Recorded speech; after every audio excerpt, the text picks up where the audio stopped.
বিগত কয়েকদিনে সারা বাংলাদেশে ফেসবুকে গুপ্ত লীগ নামক একটি সংগঠন, যারা এতদিন আওয়ামী লীগের লুঙ্গির তলে বসবাস করত, কিন্তু আবার ওপেন হয়ে গুপ্তভাবে আমাদের নিয়ে বিভিন্ন বাজে মন্তব্য ফেসবুকের মাধ্যমে ভুয়া আইডি ব্যবহার করে তারা কিন্তু বিভিন্ন ব্লেম ছড়াচ্ছেন।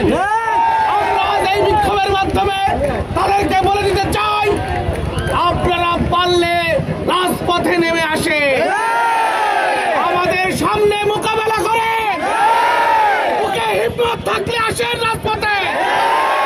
আর কতদিন এই গ্লেপ খাতার তলে থেকে রাজনীতি করবেন?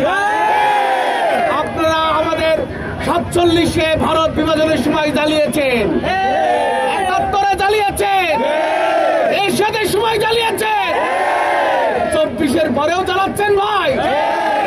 প্লিজ ভাই, আর আপনারা এরকম করেন না ভাই। আমরা ছাত্র দল রাজপথে আছি, আমরা ইনশাল্লাহ থাকবো।